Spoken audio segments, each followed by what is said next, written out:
The dust devil's whisper.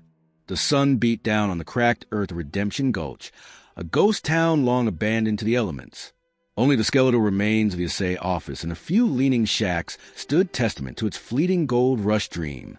Silas, a man etched with the lines of hard living and harder memories, adjusted the brim of his hat, his eyes scanning the horizon. He wasn't looking for gold. He was looking for peace, a quiet corner where the ghosts of his Pinkerton past couldn't reach him. But the air was heavy, not just with dust, but with an unsettling stillness that promised something more than just a brewing storm.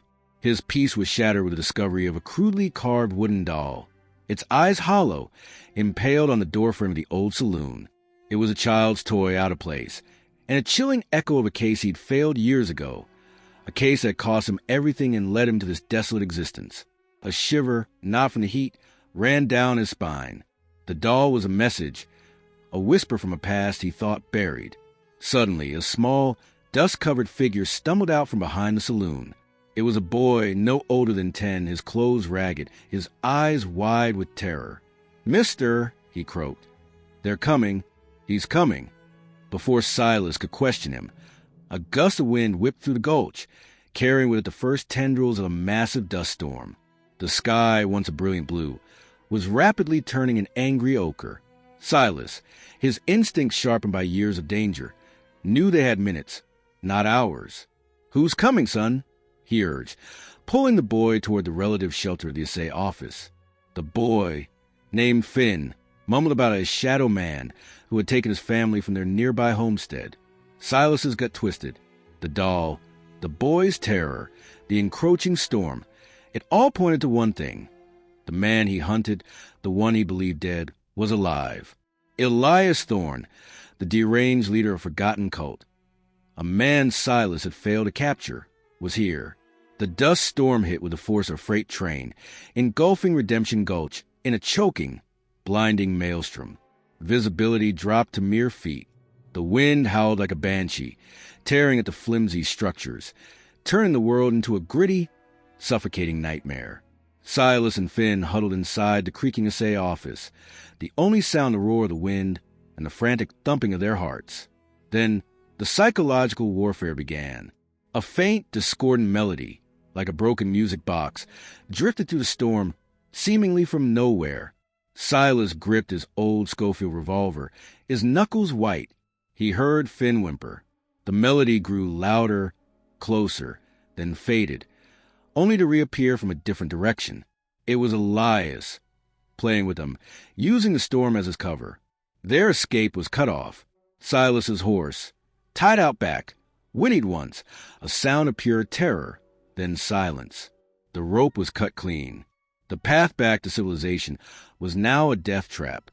Silas tried to calm Finn, but his own mind raced. He saw shadows flitting through the swirling dust outside the grimy windows, heard faint whispers carried on the wind, names, places, fragments of his past failures. Elias knew him, knew his weaknesses. A crashing sound from the old mine shaft entrance sent a jolt through them. Elias was hurting them, pushing them deeper into the gulch, towards his lair. Silas knew the mine was unstable, a labyrinth of collapsing tunnels. But it was their only option. He grabbed a lantern and, with Finn clinging to his coat, plunged into the suffocating darkness of the mine. Inside, the air was thick with the smell of damp earth and decay.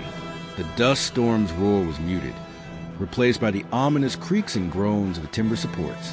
Elias's taunts echoed to the tunnels, his voice distorted, disembodied. "You couldn't save them then, Silas. You can't save him now." Silas's resolve hardened. He wouldn't fail again.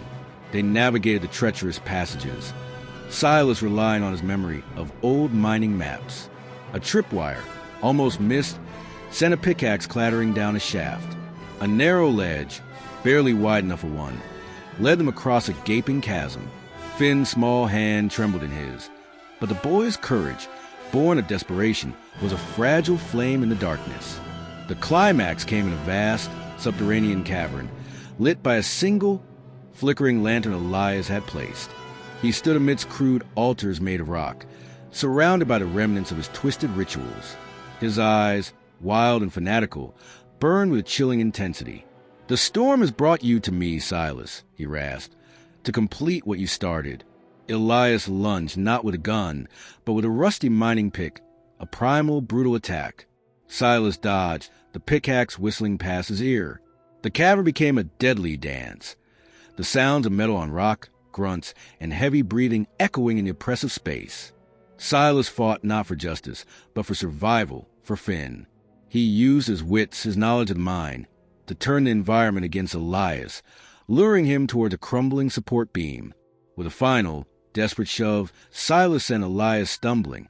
The pickaxe dropped, and the support beam groaned, then gave way. Rocks and dust rained down, burying Elias beneath tons of earth. Silas grabbed Finn, pulling him back just as the cavern entrance collapsed, sealing Elias and his madness within the mountain.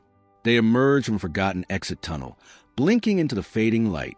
The dust storm had passed, leaving behind a world scoured clean, silent, and strangely peaceful. Silas looked at Finn, the boy's eyes no longer wide with terror, but with a quiet understanding. They had survived. As the sun dipped below the horizon, painting the sky in hues of orange and purple, Silas and Finn walked away from Redemption Gulch. The ghosts of the past still lingered, but Silas carried a new burden and a new purpose. He hadn't found peace, not truly, but had found something more profound, a reason to keep fighting and a quiet hope for a future beyond the dust. The desert remained vast and unforgiving, but for now, the whispers of the dust devil had faded.